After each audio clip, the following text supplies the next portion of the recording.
sit down, because need to keep these aisles clear. Peter's got a few introductions to make to you, and then we'll have some questions.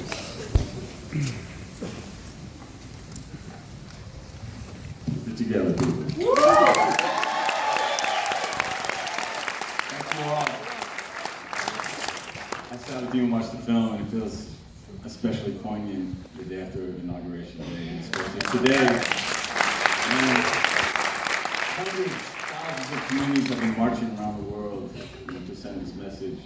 This film, for me personally, just resonates so much. And my mother's here today too. She's herself an activist and raised 5 kids single-handedly. I would love to call up all the filmmakers. Filmmaking is the ultimate collaborative art form, and these artists, they put their blood, sweat, and tears into this project. They went way above and beyond the Call of Duty for the last 4 years. I'd love to honor them and have them join me on stage. All these filmmakers, you have to find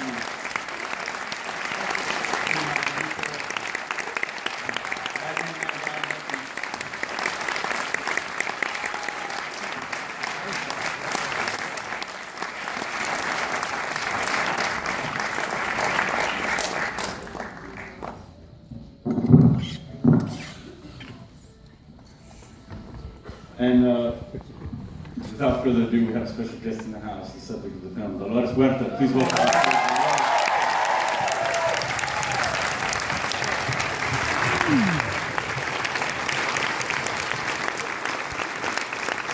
Thank you, Dolores.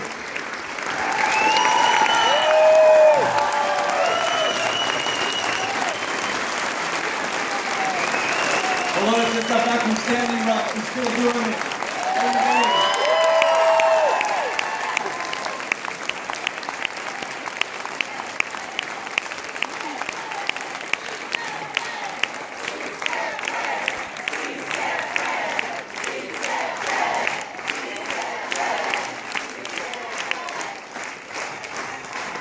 And before we turn it over to you with your questions, I would like to acknowledge all the people, Dolores' family, the children, who I consider my brothers and sisters, and those other voices who lent their voice to this film. Just stand up and say, I just want to say thank you to you for sharing the story.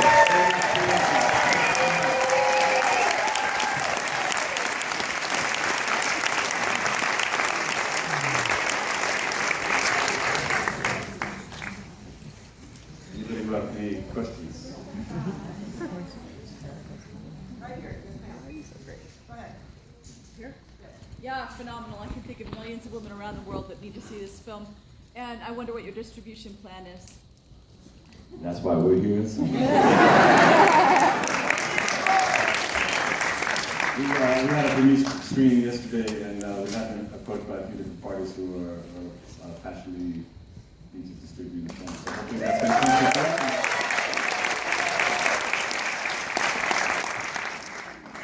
I just want to first of all thank you for such an amazing and powerful documentary. And muchas gracias, Dolores, por todo el trabajo que has hecho por las comunidades mexicanas, especialmente en the field. Gracias.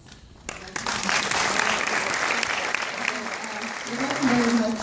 I guess the message we want to bring with this movie is that when we see that the most oppressed and discriminated people in our society, who continue, by the way, to put on our table every single day, and as we know, there's many other immigrants that are cleaning houses, taking care of people's children, taking care of the elderly, and homes, building our buildings, cleaning our buildings, making our society safe, and yet they still continue to be very discriminated. But the main point is that if the poorest people could come together to change their conditions and to make life better for themselves and their community, these are people without a formal education, as you saw, many of them are not citizens of the United States.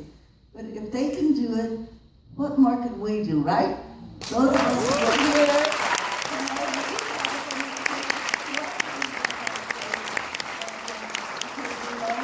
that in the coming years ahead of us, we have a lot of work to do. We have a lot of work to do, but the main thing is that we have to have the faith in ourselves, the faith in our community, that we can still make it happen. With my foundation, the Dolores Huerta Foundation, we continue to do the grassroots organizing. By the way, encouraging our residents. Some of the people that you saw in that last scene of the House meeting, they're now sitting on water boards and school boards and doing the work that they have to do to get themselves elected to office, to step up to the political powers in their community, to make things right in their areas. And so I think that that is the message that we want to bring here, is that we have the power, right? We have the power.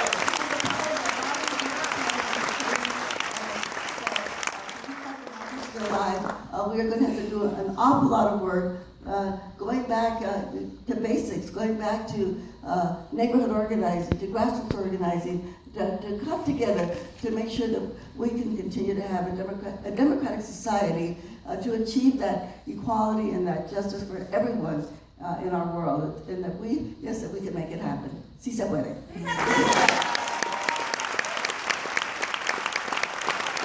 Dr. Dolores will organize you. Any other questions? I just, from the 19 of grandparents were, part of the community that you helped. Like, thank you so much. And thank you so much for making a movie, because I always try to talk to my friends about society childhood, about, Chicano studies, and none of my friends know about it. And my question is, where can I get one of those shirts? One of those shirts. Yeah, I really wanted to thank you guys. Like, that would be something to take. I feel so lucky to be able to see it and to be able to. Thank you. Get back to our teachers. Question right here. So, as educators, I want to ask, how do we push forward ethnic studies? Like, what do you recommend us to do? One, to be active, but like, using like a voice and research, like, what would you recommend for us? I'm not that well informed. I know that earlier in the year it went before the Ninth Circuit Court, and they ruled to repeal it. So it's going back to the lower courts in Arizona. But there are 8 other states that are proposing ethnic studies bans in the United States, and not just Chicano studies, but African American studies, Native American studies, women's studies, LGBT studies, because they feel like it's not real curriculum. So there are struggles in each of those communities, each of those states. But I know that the people in Arizona, they're going back to the lower courts, and so they're hoping for a favorable ruling, which may influence rulings in these other 8 states. And I think that's a really important issue, because I remember when Michelle Obama said at the Democratic National Convention, I live in a house that was built by slaves. You remember that? I mean, how many of our school books reflect that the White House and the Congress were built by African slaves that we brought here in slavery? And so this is the kind of story that needs to be in our school books, so that we can erase the racism in our society, the contributions of women, so we can erase the sexism in our society, the contributions of labor unions. We wouldn't have the 8-hour day. We wouldn't have safety standards. We wouldn't have public education.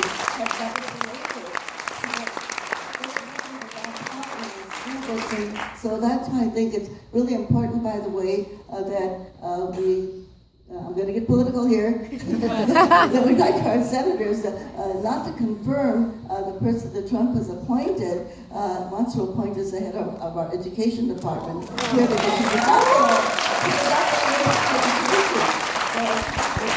this whole issue of what we need to teach in our school book, civic engagement, the importance of people voting, that is all being left out right now. And so this is why, I think we're in the state that we are in today, with the person that we elected today. So, as I said before, we have a lot of work to do. By the way, you can see the work that my organization, the Dolores Huerta Foundation, is doing on doloreshuerta.org. We're really to find on the web, okay, because we're still continuing to organize. And we have literature here and there.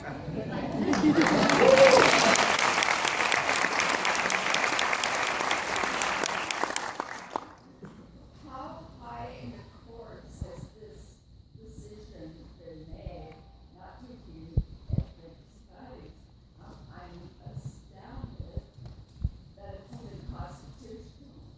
Ninth Circuit is the court just below the Supreme Court. So had they not ruled, had they not questioned what they passed in Arizona, it would have gone to the Supreme Court. But it's now going back to the lower court because the Ninth Circuit ruled in favor of the educators. I mean, it speaks to a larger point, and it's one of the things that the Sundance Film Festival tries to address, is that the American story is made up of many stories, and for centuries, so many Americans' voices have been left out of that larger narrative. And right now, we're seeing the narrative steered in a direction that is really not good for any of us. And so what I feel like the Sundance is trying to do is they try to create a platform for other storytellers to get those stories out. And you, by coming to support films like this, you know, you make that happen. So venues like this, platforms like this are really crucial for democracy. You know, in my mind, just as crucial as the free press. And he's not here today. I want to acknowledge Brother Carlos Santana, who, this was his idea.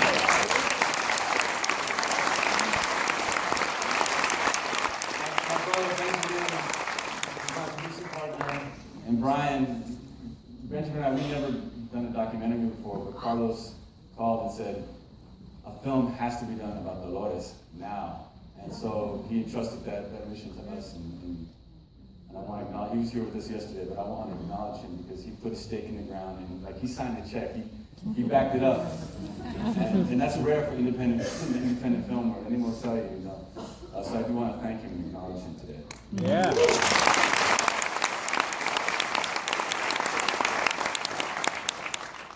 you have any plans to see if you can make this film available through something like the Southern Poverty Law Center so that they can help distribute it through their education program?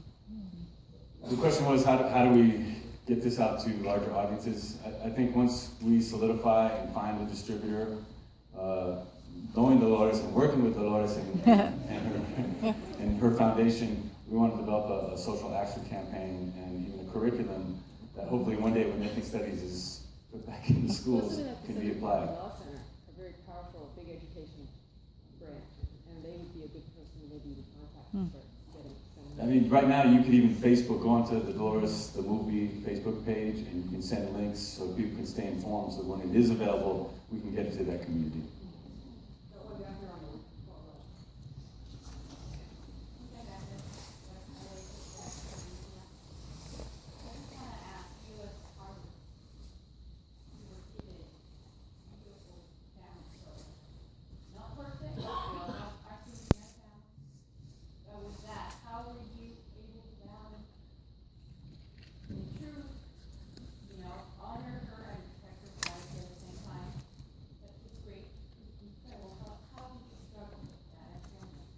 We struggled.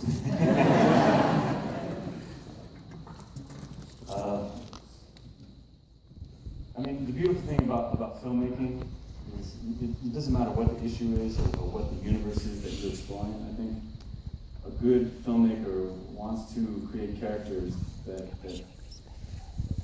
manifest empathy, you know, from the audience. First of all, I believe if you feel it as a filmmaker, somebody else is going to feel it too. But you want to create empathy in your subject so that people can identify and see themselves. And like you just said, we all come from families, and I think in the Latino community especially, like I know me, it's my struggle is not just mine, it's my brother's. I belong to a people. I belong to my family, my brothers and sisters, my mother, everything to me, my children, my wife.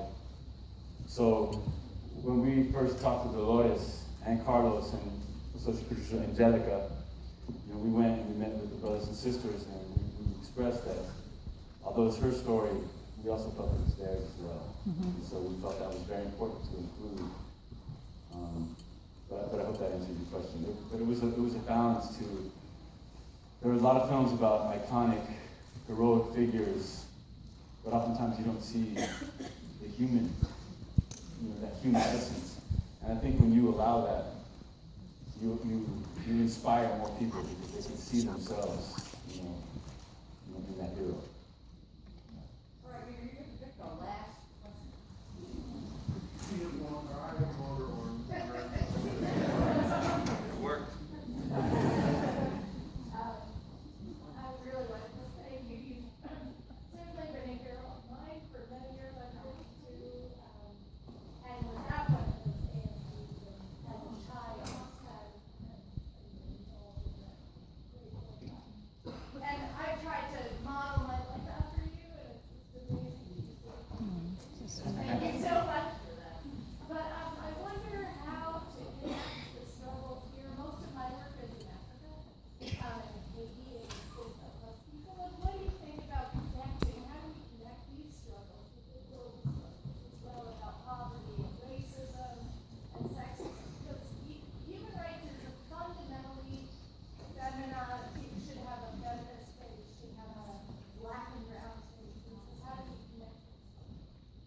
the question is, how do we connect the struggles all over the world, in Africa and other places, Haiti, other places?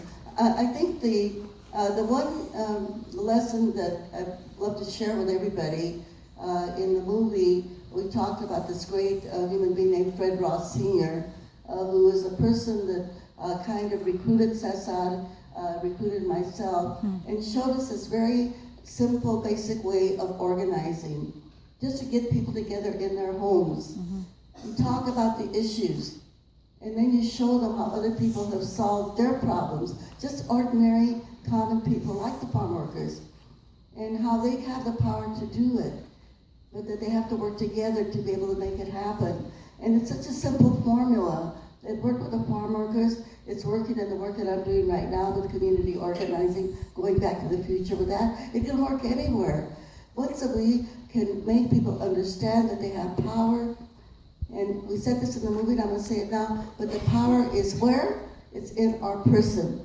It's all that we need. The power is in our person. It's in our bodies. But we know that one person alone cannot make a difference, that we've got to come together in groups of people, in small groups, organize, organize, organize, until we can form a base, a community. This will work in any community, and they can take on the issues in their community, what they think that they have to do first.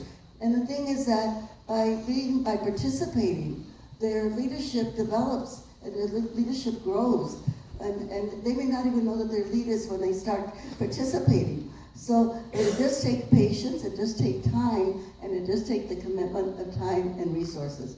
That's what it takes. Okay? And I want to say to all the women here and all the families here, you saw the pain of my children. Some of them are here with us tonight. My oldest son, Fidel, is a doctor, a family practice doctor. My son, Nico, had a big role in the movie as an attorney who ran for Congress. He lost this last time, but hopefully he'll win next time. And my daughter, Angela's a nurse. So my children pretty much became professionals because they became resourceful. So don't feel that you have to leave your children behind. Take them to the marches, okay? The great women's marches. Take them to the marches. Take them to the demonstrations, because they will learn. It will be a part of them, and they will feel the power in unity, in energy, and in action. And that is a way that we are able to very definitely be able to, grow our mission for justice, for peace, for equality, for everybody. Muchas gracias.